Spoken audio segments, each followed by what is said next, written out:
I really do believe that trafficking can be ended in our time, and I'm sure that these speeches about ending slavery have been going on for hundreds of years, but I think that this is a time that's now different. First of all, it's different for two reasons. Human trafficking is the fastest growing crime worldwide. It's the fastest growing crime in the UK. That human trafficking affects something like 27 million people. And just to put that in context, if you try to imagine what that was like, if you went out of here and looked at every woman that was capable of bearing a child, no matter how old she was, then that would be all of those people, and then every bloke that was the same age, just in our country. So, you know, I mean, that's kind of like most of us, isn't it? Except for me, perhaps. But that's all those people in the UK is the size of the world problem. And it puts it in context. In the UK, there are 4,000 women, according to Home Office estimates, that have been trafficked into the sex industry. The thing is, I think before we start, we need to draw a distinction between trafficking and exploitation in other forms. Business in any form is an exploitation of someone's potential to earn money or labour, and that's a kind of business transaction, and we all understand how that goes on. It goes on in the agricultural world where people are trafficked. It goes on in cockle picking and mussels and that kind of malarkey in Morecambe where people are trafficked. It goes on in chicken packing processing plants in the north of England where people are trafficked. Okay, so exploitation of any nature provides an opportunity for human trafficking. And so what you've got to understand is that human trafficking doesn't mean cockle picking. Human trafficking doesn't mean the agricultural industry. And human trafficking isn't equivalent with sex work. Sex work and human trafficking are different things. But human trafficking takes advantage wherever it can of nail bars or sex industry businesses or cockle picking enterprises or agricultural businesses to exploit those vulnerable individuals who are trafficked. What I'm going to talk to you about today is primarily our focus, which is about the sex industry. My background, first of all, the thing that gives me the credibility to speak on this subject, I'm a retired senior police officer. I was engaged in major crime investigations, murder squads. I led up murder squads. I'm also a trained hostage and crisis negotiator, so I've interceded in some very, very dicey situations indeed. My background was also in managing major volume crime, so I think I know a little bit about the subject. So that's what happened to me. I retired in 2008, and I set up the first UK anti-trafficking investigation unit that wasn't attached to a police service. And that unit went on and rescued over 30 people in the time that I was attached, or the time that I'd set it up. It had a broader focus in that it dealt with agricultural trafficking, exploitation through businesses and things like that, and also sex work. And I set up the mechanisms to prevent the sex industry from exploiting underage and trafficking.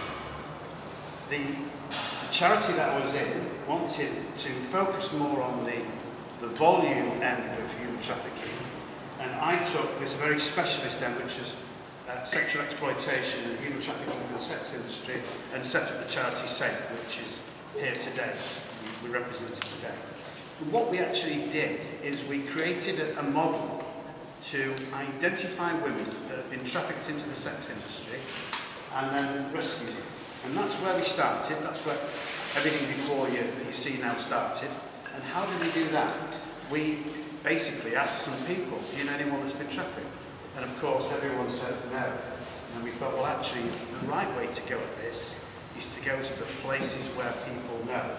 So we embedded our reporting mechanism, which was 24 hours a day, a reporting mechanism staffed in a hotline, call centre. We embedded the reporting mechanism into sex industry businesses. And I'm going to say this now, illegal sex industry businesses. because those illegal sex industry businesses are where women are trafficked for the purposes of sex. It's also a place where women make an ill-informed or poor decision to go and start a career of their own. And actually, some of them would argue with me about whether it's ill-informed or a poor decision. But, you know, we're a free country.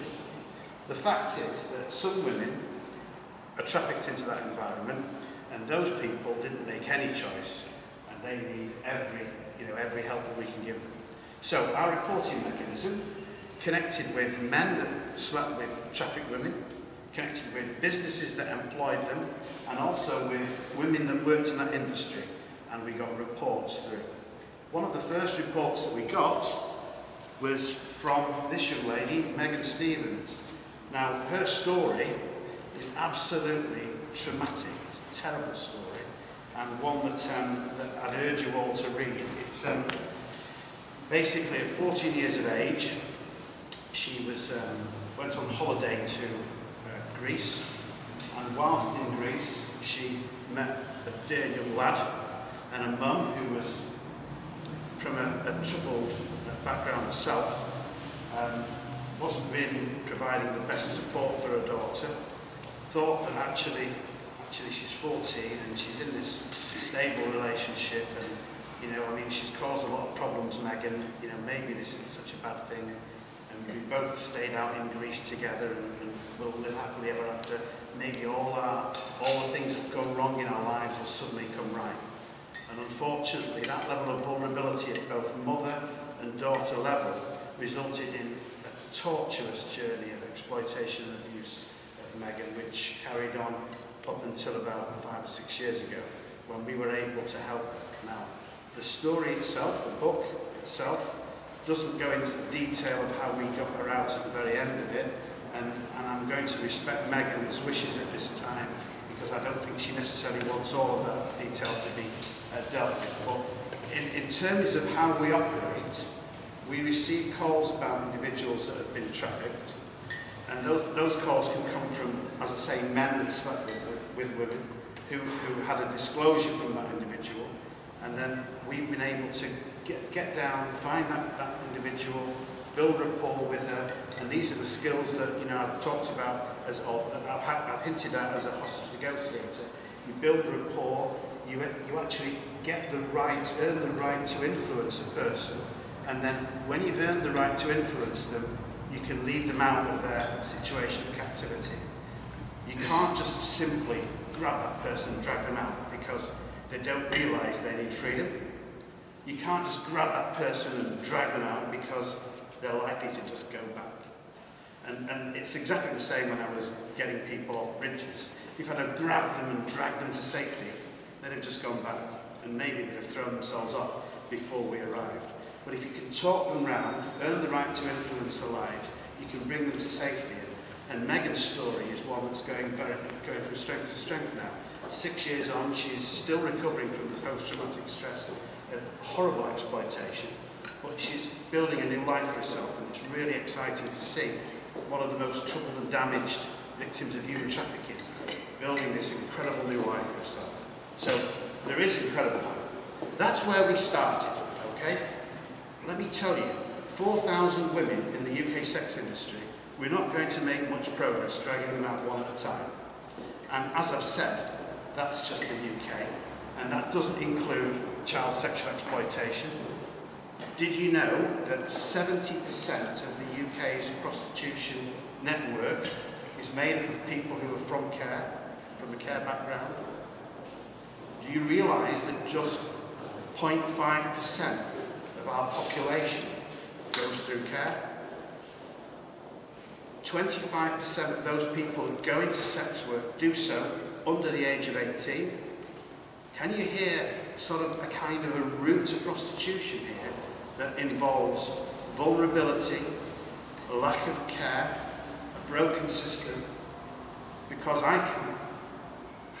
The fact of the matter is that there are 350,000 people who come from a care background, and 75,000 of them are doing really well out there, making new lives for themselves. But a massive 70,000 people from a care background have been sucked into the sex industry.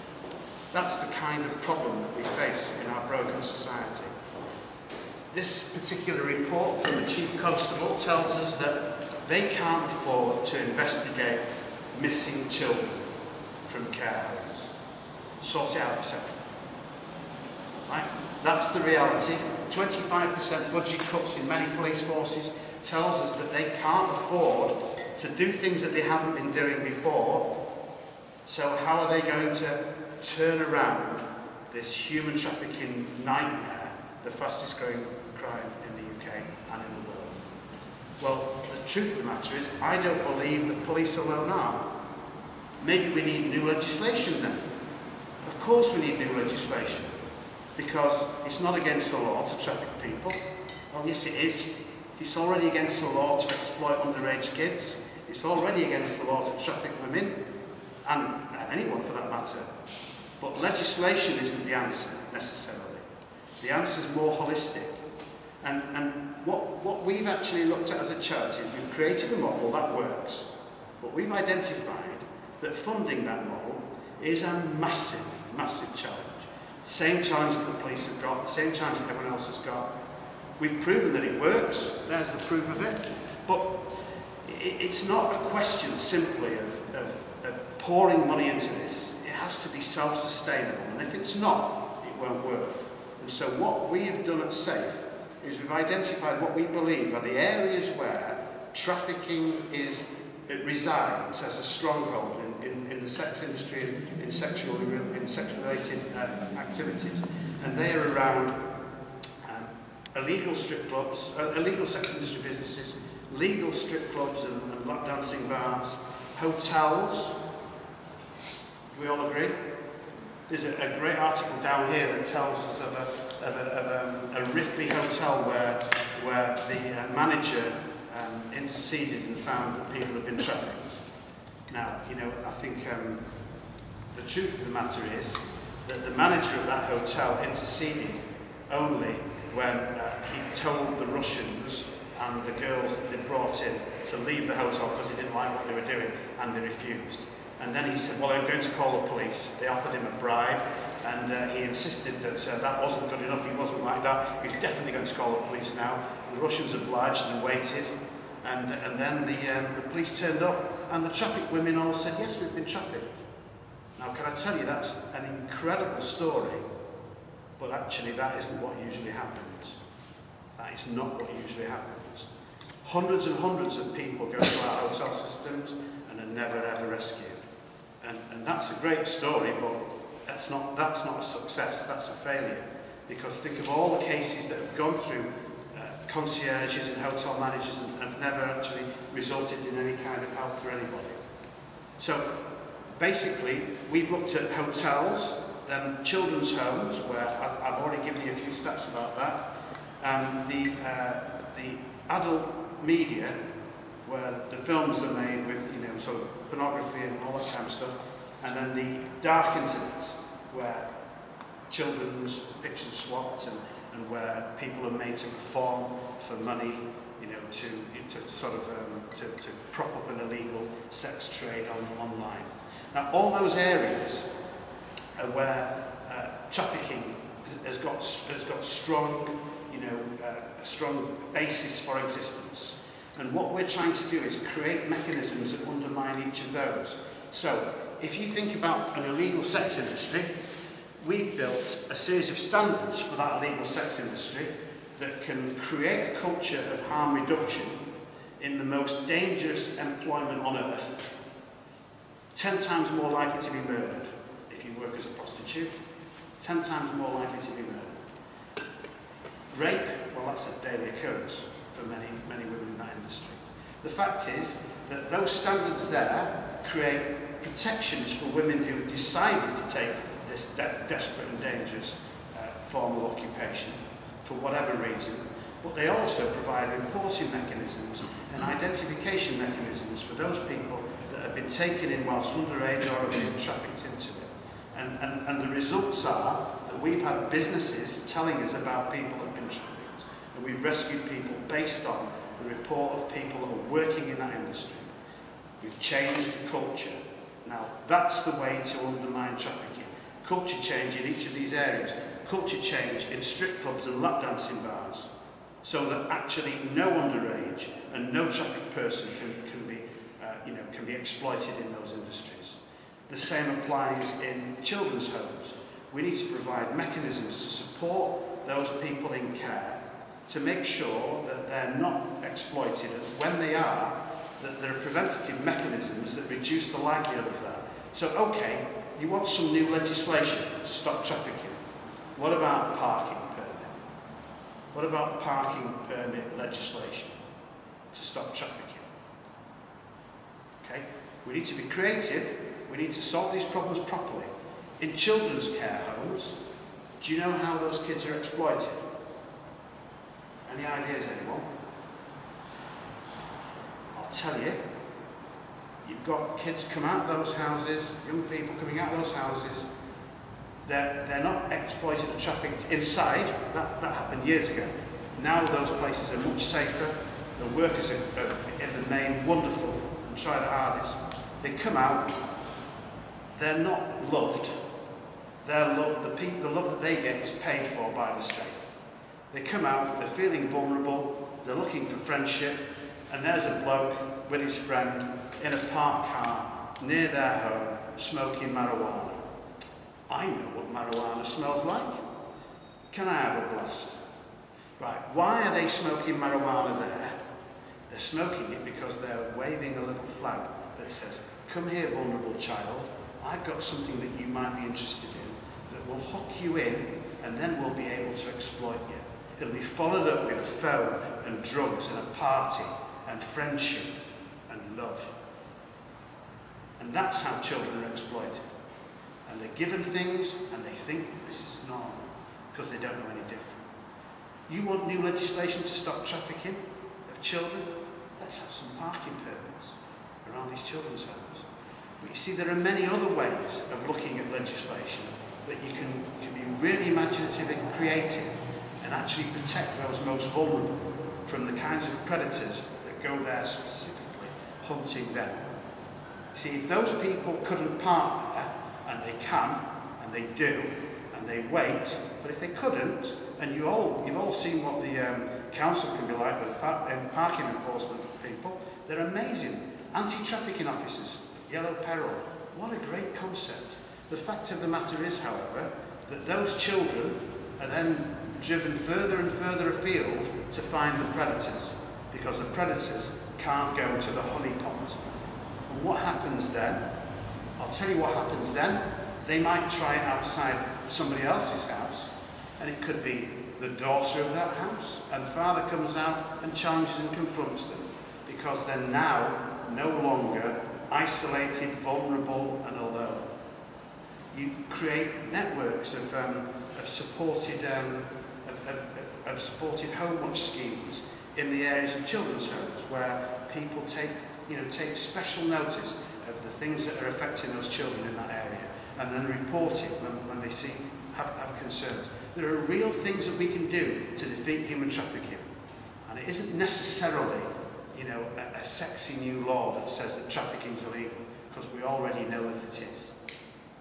So basically, what we're trying to do as a charity now is we're looking at each of these different areas.